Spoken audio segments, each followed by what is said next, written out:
Tem muita empresa que eu vejo que está dando dó realmente do que está acontecendo nesse momento, mas tem muita empresa que está fazendo muita sacanagem se aproveitando desse momento. Patrão que não deposita fundo de garantia, está atrasado. Patrão que atrasa salário. Patrão que não dá as férias corretamente. Patrão que não cumpre a legislação trabalhista, não paga hora extra, não controla, exige que você bata o cartão de ponto, continue trabalhando. Patrão que te trata mal, te humilha, né, comete dano moral contra você. Tudo isso pode ser objeto de um pedido para o juiz reconhecer que você tem direito de sair daquela empresa recebendo todas as suas verbas. E recentemente o que nós tivemos, por conta da pandemia, foram 2 medidas provisórias, uma delas já convertida em lei, que objetivaram uma ajuda às empresas, tanto às empresas quanto aos empregados. O objetivo básico foi garantir que as empresas não dispensassem os seus empregados.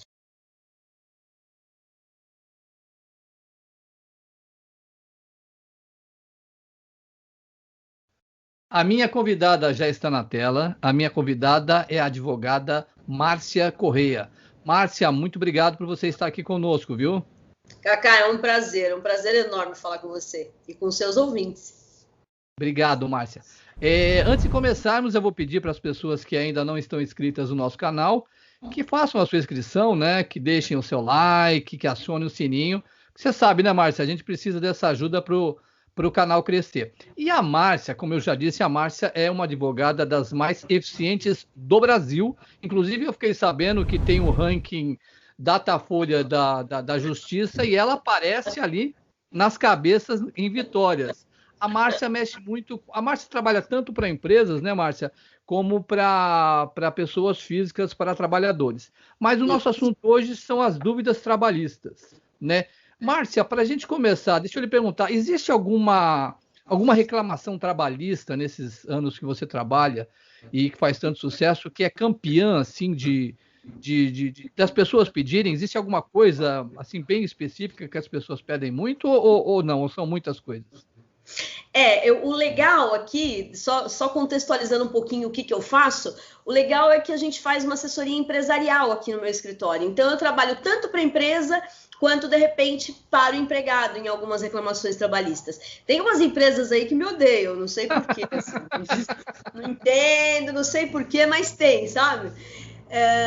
Mas se você me perguntasse qual é o maior pedido que existe na Justiça do Trabalho, o que as pessoas mais pedem, eu diria que é hora extra. O básico é a hora extra. Tanto aqueles que fazem mesmo, que é verdade, que fizeram, que cumprem uma jornada superior e nunca receberam por ela, quanto aqueles que inventam também, que vão no advogado, o advogado fala, não, vamos pedir, se der, deu. Isso ainda existe. Mas eu diria que o básico hoje seria hora extra. Tem todo tipo de pedido, mas hora extra tem muito. Nós tivemos mudanças, né, Márcia? Algumas mudanças por causa da pandemia e também mudanças trabalhistas mesmo. Rapidamente, o que mudou muito, que hoje está diferente, que você poderia passar para o nosso internauta? Na verdade, em 2017, nós tivemos uma reforma trabalhista que entrou em vigor e ela trouxe uma série de mudanças já. Algumas mudanças, algumas coisas, a gente costuma dizer que tem lei que pega e lei que não pega, né? Algumas coisas pegaram, estão funcionando bem, outras ainda estão em muita discussão. Muito se falou naquela época que ia valer mais o acordado sobre o legislado. Então, o que era isso? Que um acordo, aquilo que você fizesse de acordo com a outra parte, valeria mais do que o que efetivamente estava escrito, né? Mas isso ainda é muito difícil de você fazer no Brasil, porque os empregados, em regra, são hipossuficientes, então eles não têm uma representatividade para que a justiça entenda que houve uma equidade naquela discussão, né? Naquele acordo que foi feito. Então, isso é uma das coisas que não pegou muito. E aí vieram algumas outras mudanças, né? Que agora já se tornaram velhas, porque nós estamos falando de 2017. E, recentemente, o que nós tivemos, por conta da pandemia, foram 2 medidas provisórias, uma delas já convertida em lei, que que objetivaram uma ajuda às empresas, tanto às empresas quanto aos empregados. O objetivo básico foi garantir que as empresas não dispensassem os seus empregados. Então, nós tivemos a possibilidade de você suspender o contrato de trabalho sem pagamento de salário e com uma ajuda governamental. Então, o empregador falava assim, olha, eu não tenho mais o que fazer, um comércio, por exemplo, de rua, que foi proibido de abrir, ele não tinha realmente o que fazer com seus empregados. Em 98% dos casos, não foi nem maldade, ou ele mandava embora, e aí, ou ele morria de vez, né? E aí ele chegou a essa alternativa do governo, em que foi possível aos empregados que eles suspendessem esses contratos de trabalho, deixassem essas pessoas em casa, e o empregador, a empresa não pagava nada, e o empregado recebia uma ajuda do governo. E uma outra possibilidade também que o governo deu foi de redução de jornada. Então, a redução podia ser de 25%, 50% e até 70%. Então, de 25% a 70%, também com uma ajuda do governo. Então, teve empresa aí que fez uma redução de 70%, com as pessoas indo trabalhar só 2 vezes por semana. Teve empresa que suspendeu 25%, então a pessoa não ia trabalhar na sexta-feira, por exemplo, né? Então, essas ajudas foram muito importantes nessa fase de pandemia. Ainda estão em vigência. O governo acabou de editar uma prorrogação por mais 60 dias. Então, a princípio, isso foi possível por 90 dias, aí o governo mandou fazer mais 30, autorizou mais 30, e agora já autorizou mais 60. Saiu um dinheiro aí do caixa do governo, mas foi uma bela ajuda para garantir aí a sobrevivência de muitas empresas. Entendi. Doutora Márcia, eu recebi, porque a gente queria conversar com a doutora Márcia faz tempo, eu recebi várias perguntas, eu vou até pegar meu celular aqui para trazer algumas aqui para a nossa conversa, das pessoas com dúvidas, né? Então, deixa eu selecionar algumas aqui. Vou pegar uma aqui. São pessoas... Porque o problema, Márcia, é assim, como você é uma pessoa que tanto defende o trabalhador como o empregador, você dá assessoria, esse tipo de coisa, como você já explicou, mas a gente entende que tem empresas que a crise realmente estraçalhou um monte de gente. Isso é fato. Isso ninguém pode ser insensível a isso. Só se for uma pessoa imbecil, não é verdade? Sim. E a gente sabe da dificuldade de algumas empresas que honestamente estão tentando se adequar, isso que você falou de jornada de trabalho, cortar horas, diminuir o salário, tudo isso.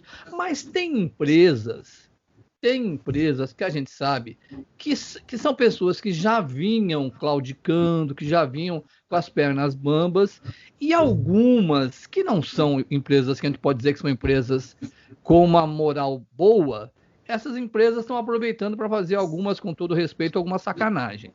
Então eu recebi algumas coisas que têm a ver talvez com isso, né?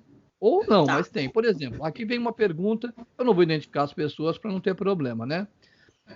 Doutora Márcia, quais são as implicações ao trabalhador que tem encargos descontados em folha de pagamento, porém não são repassados para os órgãos responsáveis, tais como INSS e FGTS? Quer dizer, a empresa recolhe, mas não repassa. O que implica isso para o trabalhador, doutora Márcia? Isso, na verdade, não é uma coisa de pandemia mesmo, é o que você está falando. Tem muita empresa que está indo no vácuo, tem muita empresa que eu vejo que está dando dó realmente do que está acontecendo nesse momento, mas tem muita empresa que está fazendo muita sacanagem se aproveitando desse momento. Não tenha dúvida disso.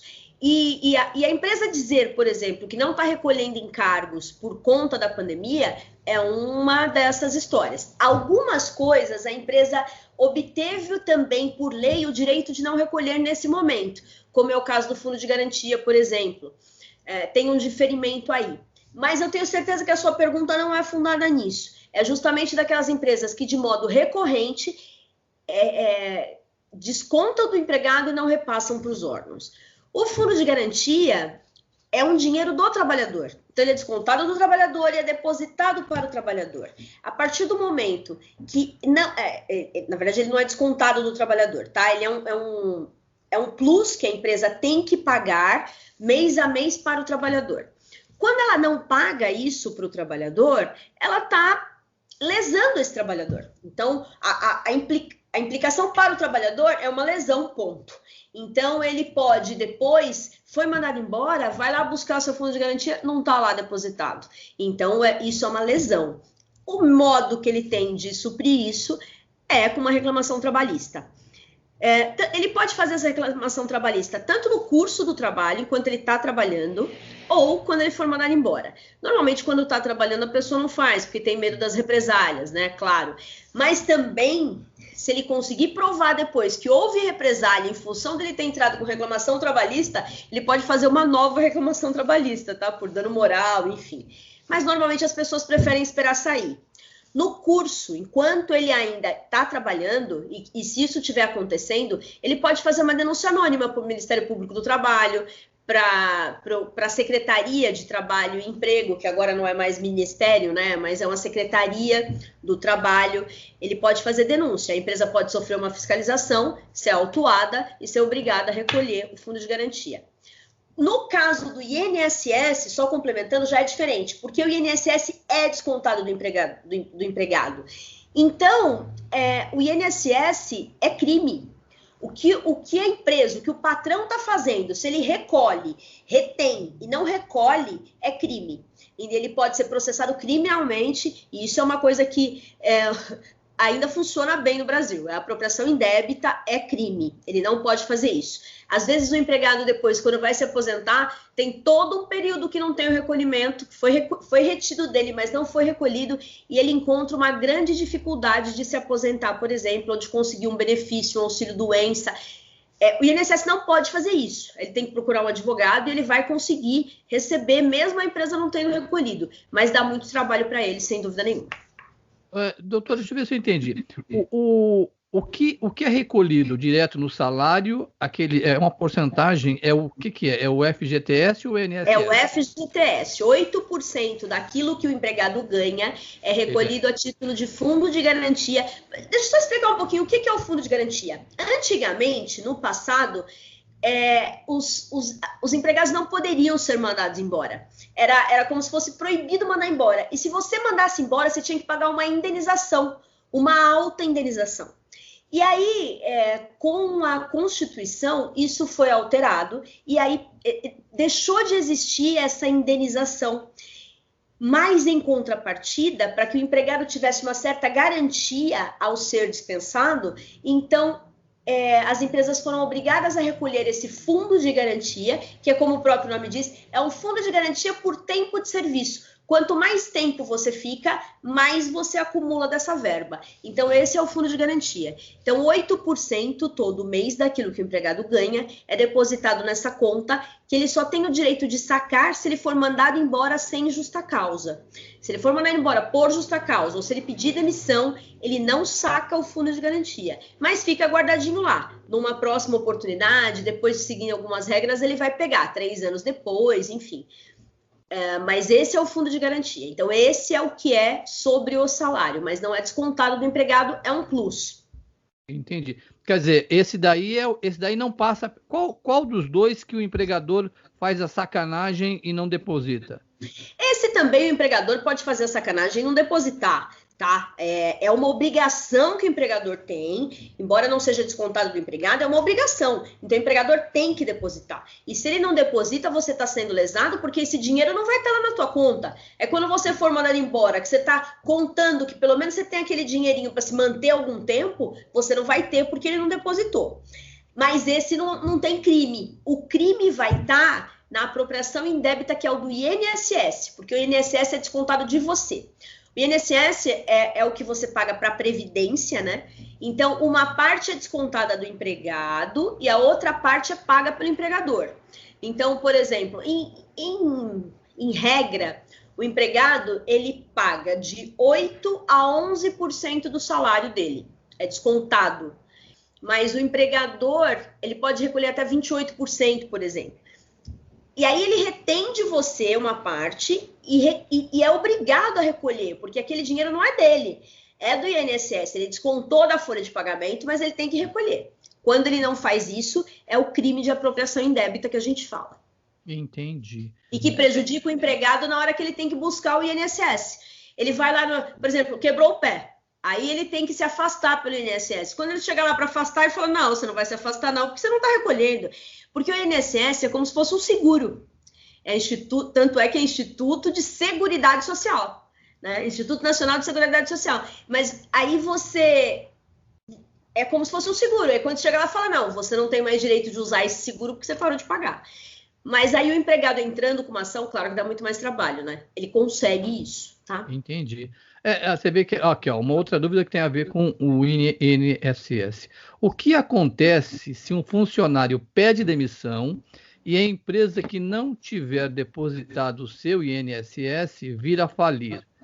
O funcionário perde o período trabalhado nos cálculos de aposentadoria, doutora? Porque é aquela coisa, você vai se aposentar e muita empresa faz isso, né? O funcionário tem muita dificuldade, porque isso, na verdade, é o empregado é que vai ter que correr atrás disso, né? O que acontece? O grande problema que o empregado vai ter aí é que ele vai ter que correr atrás disso. Ele não perde esse período, não perde. Em regra, o INSS não poderia deixar de considerar o tempo, não pode deixar de considerar o tempo, porque não houve recolhimento. Porque a obrigação não é do empregado. Do empregado foi descontado. O órgão é que teria que fiscalizar aquela empresa para que a empresa recolhesse pontualmente. Então, existe procuradoria, existe fiscalização, tudo isso. Então, essas pessoas, essa parte é que teria que fiscalizar para que aquela empresa recolhesse corretamente. Se ela não recolheu, essa pena não pode ser imputada ao empregado. Mas muitas vezes o empregado não consegue mesmo, ele tem que recorrer ao judiciário, ele tem que entrar com uma ação para conseguir essa aposentadoria. Mas não perde, tá? Ele tem. Por isso que é importante você guardar, por exemplo, olerite. Guarda os olerites, pelo menos por um tempo, pelo menos um pouquinho de cada ano. Não precisa todos, mas guarda um pouquinho. Guarda os históricos dos seus trabalhos, porque na hora da aposentadoria isso pode ser necessário para você. Você vê, tem uma outra pergunta que tem a ver com isso. Deixa eu ver aqui, doutora. Existe uma maneira de um funcionário conferir se os depósitos estão sendo realizados corretamente? Os depósitos de fundo de garantia, ele consegue, com o cartão cidadão da Caixa Econômica Federal. A Caixa tem um cartão cidadão e ele consegue ir lá e consultar a qualquer momento o fundo de garantia. Os depósitos, os recolhimentos de INSS, ele teria que ir na Previdência para confirmar, tá? Mas é possível também. Entendi. Eu não entendi direito essa pergunta que a gente recebeu aqui. Deixa eu ver se a senhora consegue entender. Quais são os principais motivos de um funcionário... Quais são os principais motivos que um funcionário pode solicitar a rescisão do contrato de trabalho por justa causa? O contrato de trabalho, só até para você entender, né? Eu acho que essa pergunta é isso. O contrato de trabalho ele pode ser rescindido por 3 formas. Uma é um pedido de demissão. Então, o empregado pede para ir embora. A outra é o patrão manda embora. Tá? E a outra, sem justa causa, sem motivo nenhum. Não quero mais você, tá, vou embora. E o outro é por justa causa. E essa justa causa, ela pode ser dada tanto pelo empregador quanto pelo empregado. É que normalmente a gente está acostumado a ver a justa causa do empregador. Sim. Então tá mandando embora porque roubou, tá mandando embora porque não tá indo trabalhar, porque tá faltando, né, por desídia. Então é essa justa causa que a gente está acostumada. Mas o empregado, ele também tem o direito de sair por justa causa. O que muda isso? Ué, se eu quero sair, eu peço demissão. Sim. Então por que tem que ser por justa causa? Porque quando você pede demissão, você deixa de receber aviso prévio, você deixa de receber a multa de 40% do seu fundo de garantia e você deixa de receber, de ter o direito de sacar o seu fundo de garantia, que foi o que eu expliquei anteriormente. Então, você sai numa condição ruim, às vezes você quer sair, você não tá aguentando mais ficar ali, mas você pensa muito porque você vai perder muito.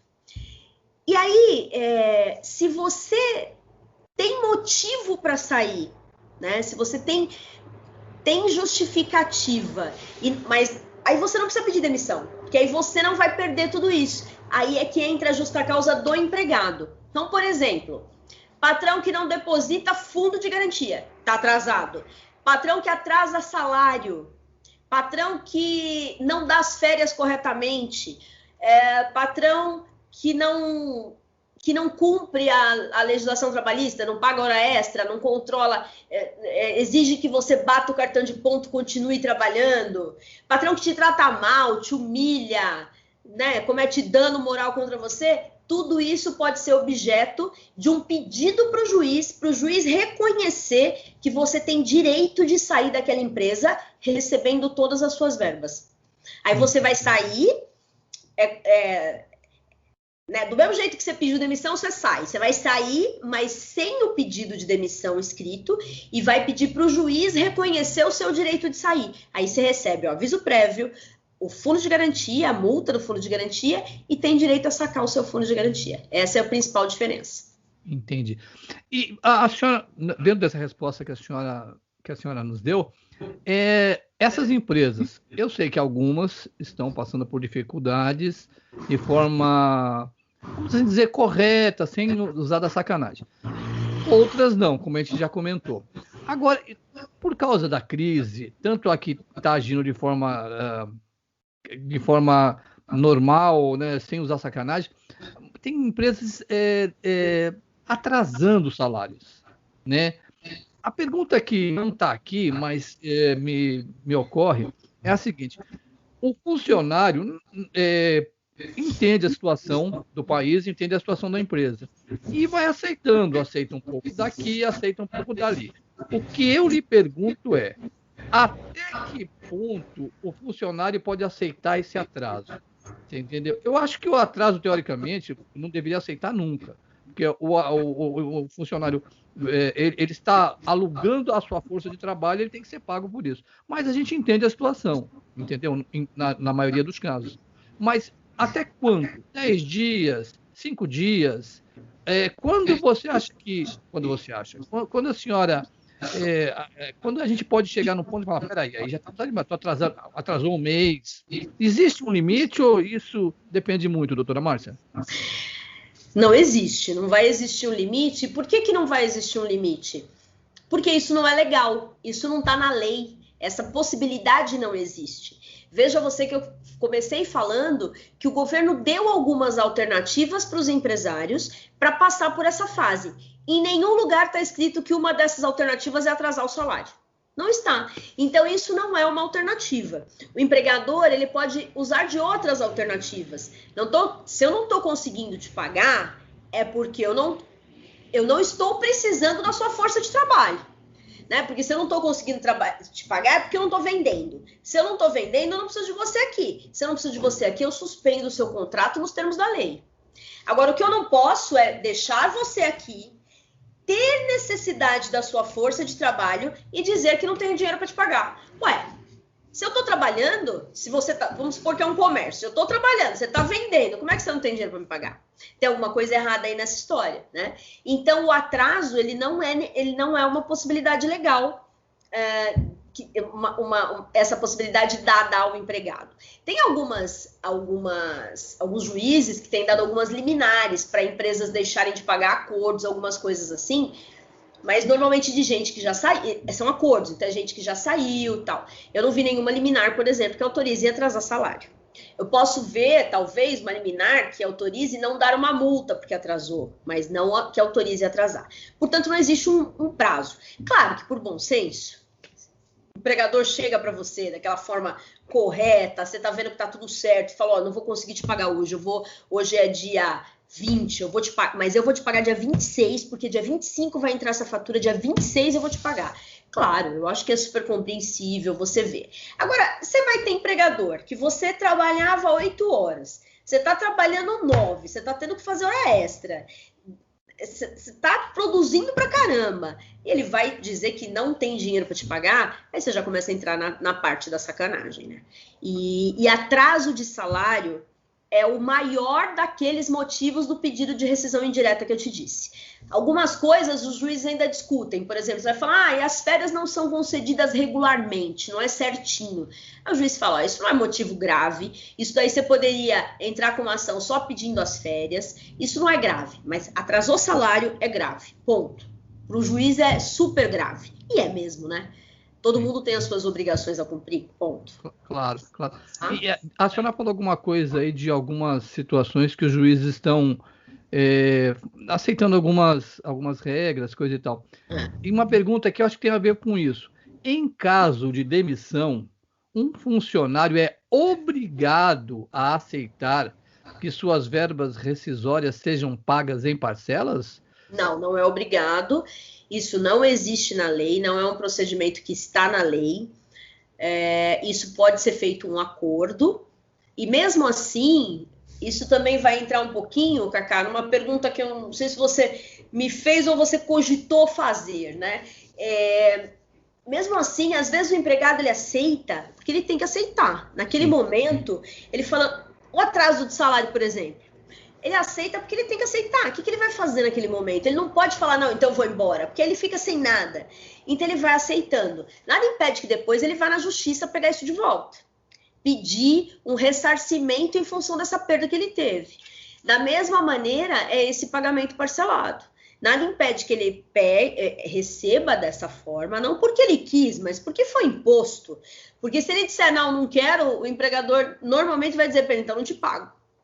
Tá bom, então não te pago, vai procurar seus direitos. Mas nesse caso, doutora, eu sou um empregador e falo para a Márcia, eu vou dividir, porque rescisão é uma coisa, né? A rescisão é férias, são aquelas coisas, não tem nada a ver com fundo de garantia, isso é outra coisa, não é verdade? Rescisão é férias, dias trabalhados, se não tiver, não é verdade? Agora, se eu lhe digo, olha, eu tenho que te pagar 30 mil reais, mas vou te pagar em 10 de 3 mil, e o funcionário fala, não, eu já ouvi num vídeo que uma advogada muito famosa fez, uma tal de doutora Márcia, ela falou que não, que o senhor não pode me impor isso. Aí o que ele faz, doutor? Ele fala, não vou receber e vai reclamar com quem?